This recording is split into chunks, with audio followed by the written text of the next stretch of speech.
Hey, good morning, everybody. It's early morning to LA, the 6:30 a.m. edition. How are ya? Merry Christmas to ya. Are you feeling festive? Are you feeling, is the toast toasted? Is the butter buttered? Is the chestnuts roasted? Did you leave me chestnuts and bacon? I'd rather have the bacon over the chestnuts. Hope you're good and safe. Santa is choosing who to visit today, and I think there's sort of some indications of who he should not visit. They sort of work in the Congress. You sort of skip all of them. I think viewers sort of played. But big news overnight as Roy Blunt, the Republican out of Missouri, that was one of two Republican senators, also the other one, of course, is Josh Hawley, spoke yesterday about what he thinks Mitch McConnell's going to do this week and next week. Let's just hope he's incorrect, because it was just a scary message. It's a disconcerting concern as you wonder, will Mitch McConnell sort of become the sort of the voice of the Ron Johnsons of the Republicans this coming week, or will he become more the voice of Donald Trump? Donald Trump wants to give you $2,000 stimulus check. Ron Johnson doesn't want to give you a single stimulus check, and so ultimately Mitch McConnell has to choose his choice. He has to choose whether he supports the president, which he said when he started this process, or whether he supports someone else. With this morning's recording, I'll explain to you which one I think Mitch is going to choose and what's going on with everything else. As always, thank you for joining me on an early morning's LALATE telecast.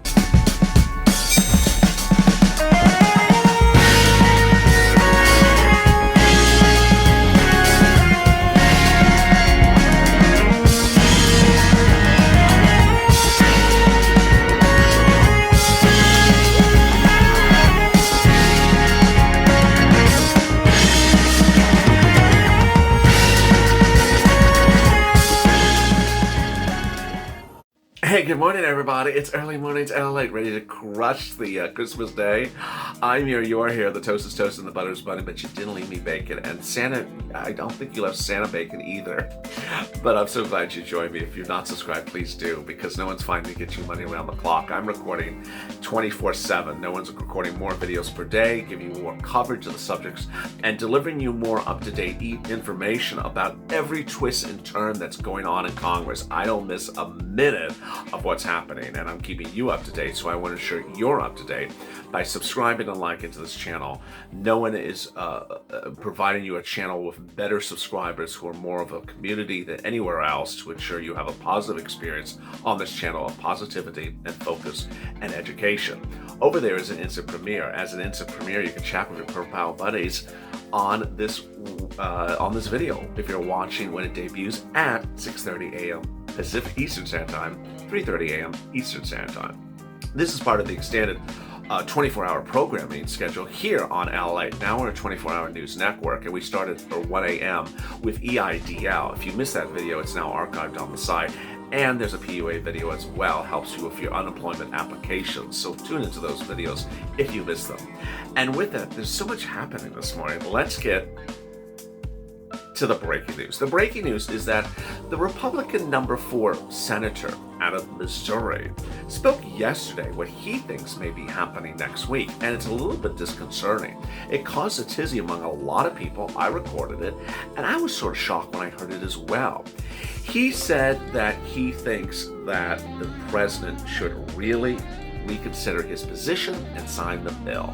That opening up the negotiations to modify provisions of the bill, the president wants 4 of them modified, will cause a floodgate for more concerns. Well, so far that hasn't happened. Blunt is basically saying that by the president suggesting 4 things he wants changes, then the Democrats and Republicans will start making other suggestions. That hasn't happened. Rather, the reverse has happened. Yesterday, the Republicans wanted to only do 2 of the 4 suggestions the president made, not suggestions, demands, and the Democrats only wanted to do 1 of the 4 demands the president had requested. So it's not a situation where people are doing more than the president is asking; they're doing less than what the president's asking. So far, the Republican out of Missouri is not particularly accurate about this.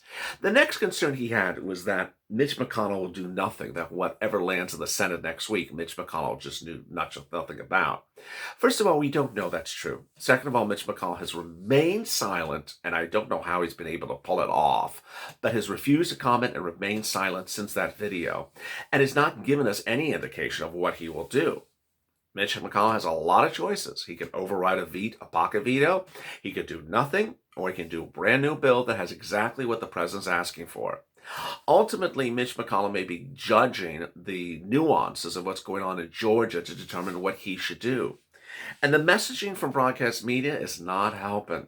Yesterday, broadcast media was beating up the Republicans by saying, "You're not giving a $2,000 stimulus check. What's wrong with you?" While the broadcast media was not saying, well, why are the Democrats leaving in $1 billion for the Smithsonian Institute and $8 billion for foreign governments? The broadcast news reports were sort of only focusing on the stimulus check and then going back to their sort of common theme, which is unemployment benefits are about to happen, you're about to be unemployed, you're about to be evicted. Well, those narratives are sort of default to easy reports that are actually not accurate. People have been unemployed for weeks, they have been homeless for weeks, and that the delay of this for a few days is not much of anything. It doesn't effectuate anything. And that even if people's UI or FPUC or PUA benefits go lapse on Sunday, the 27th of this month, the bill proposes to reactivate them as soon as it becomes law. So that's really not a concern either. The concern is whether Congress is going to get this done or just default to partisan games. Yesterday, viewers certainly didn't understand why the Democrats and Republicans were doing what they're doing. Why the Republicans only doing 2 of the provisions, not all of them, and then why are the Democrats only doing 1 of the provisions and not all of them? Ultimately, this doesn't help anyone because it just makes people look messy across the board. The finger pointing is not going to really manifest itself well over the next few days if people don't see a stimulus check, they don't see FPUC, and they don't see other things. Along the way, they've been told a lot of untrue statements as well. 2 days ago, one Democrat out of the House said she had told her constituents, "You're going to get a stimulus check the week after Christmas." Why did you tell them that? That was never going to happen. That never could happen and never could be seen as happening. The earliest you were ever going to get a stimulus check under this proposal was 10 days after it became law, which, 22, 24th, 25th of December. At 20 days, 10 days, that is not before December 31st. Unemployment benefits were always going to expire. They were always going to expire or had expired for many viewers of this channel. So the wrangling that's going over now for $600 or $2,000 stimulus check is not new. And it also is not something that impacted your benefits just this second. Finally, taking credit for the $2,000 stimulus check, that's the new thing of the moment. Everyone wants to take credit for the $2,000 stimulus check. But will it happen? The good thing is that the fact that more people are taking credit for something they never wanted to support before may indicate that now they're actually going to send out the stimulus check at that amount, and may suggest that the stimulus check coming out next year, those stimulus checks will also be $2,000. But viewers are starting to become cautious more than ever before. We were put through a roller coaster of spirit of compromise, bicameral, bipartisan. We started with the problem creators who never have done much of anything except a lot of publicity for themselves. They started with the introduction of a bill, standing on the Capitol steps with their hands holding together, patting themselves on the back, saying they had done bipartisanship. Okay, that's all gone now. The bipartisanship is skipped. It has left town. So why has that happened? And then over the weekend, the Toomey language, that was the language in the bill that talked about Treasury money being called back from the Federal Reserve, and if, this and that. They said if the language is not removed, the Republicans will not support it. And the Democrats said if the language stays in it, we're not supporting it. Ultimately, someone moved, and the movement was by the Democrats. They wanted a deal. Now it doesn't look like the Democrats want a deal. It just sort of becomes a lot of confusion very quickly about things that people don't understand why they're arguing over. Eviction moratorium, mortgage forbearance, those are sort of easy things. Adult dependents, why aren't they being paid a stimulus check? Not very clear. Has to pay, why isn't it not in here? Not very clear. The remained EIDL grant, why is there a new round of EIDL grants for only one group, but the prior groups have never been paid? Prior groups have not been paid their EIDL grants since May or April, and now you're doing EIDL grant for new people. This is where people start to get a little bit upset. You're giving new people money that I was waiting in line for months, and I'm not even getting it. Now someone else is getting it.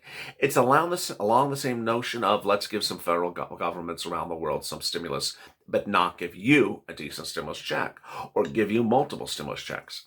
Viewers and Americans are starting to really realize that they're being treated inadequately by both sides of the political spectrum. And the president is not without blame either. The president was aware that this was a tight timeline. This is not a situation where you could get the bill, then look at it, leave it on your table, then look at it a few days later, then come back to it. That's what he did. When he made the video the other day, that was not the day he got the bill. He had had the bill for a few days. He had not moved on the bill. And then suddenly he said, you know what, I want more. Well, you could have said that before they finalized the bill. You could have said $600 doesn't cut it. You need to do $2,000. In fact, he was asked about the stimulus check amount repeatedly during the negotiations between Nancy Pelosi and Steve Mnuchin last week. They spoke every day. Josh Hawley spoke to the president. The president told Josh, I would likely go with $1,200 to $2,000, but didn't give a number. Josh said would urge the president to veto any bill that didn't have a $1,200 stimulus check. The president wouldn't make a decision either about that as well. So the president was fielding a lot of statements and a lot of ideas, but wasn't making a determination himself. And that he had the opportunity to say, don't vote on this bill because there's only a $600 stimulus check. He didn't do that either. And so what does that mean? What it means is that people's timelines are getting very tight because of a lot of people not focusing on timelines. This goes back to FPUC over the summer when it expired in July. And then when they had the timeline for the airlines in August that everyone ignored. And then the timeline in the fall, but when everyone ignored that. It seems as though every time there's a deadline, they're ignoring it. So what's the new deadline? This Sunday. What Sunday? The government shutdown. Oh yeah. There's a government shutdown in this bill that formulates on Sunday. And so they don't get this done, the government shuts down. The impact on you is not particularly obvious because your unemployment checks, your Social Security, your railroad benefits, those will not be impacted in the next few days after shutdown. But it may impact these political leaders who seem to not do much of nothing except extend. Will the president extend? New indications suggest the president will not give an extension of the government shutdown. That would require him to sign it off. He can't just sit around and do much of nothing. And by not agreeing to it, the government would just shut down. The president's going to see that people are not giving him what he wants. He wants 4 things done. And they're not doing those 4 things. So ultimately, would he give an extension? Hardly. So as you start the new morning, are you going to see the $2,000 stimulus check? I believe you are. When are you going to see it? Hard to say now.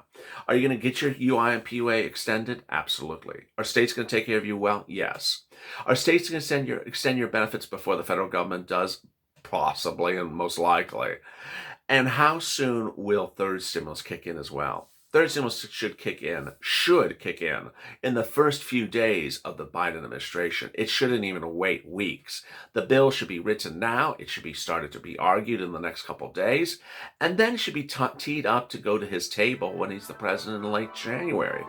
Waiting is not helping anyone. And with that, thank you for joining me on Mornings LA, Early Mornings LA. Join me next on Mornings LA, which is at 8:30 a.m. Pacific Standard Time. As always, stay informed, stay smiling, go to the front channel, subscribe. Also like this video. Have a good morning, Merry Christmas, and see you in a little bit.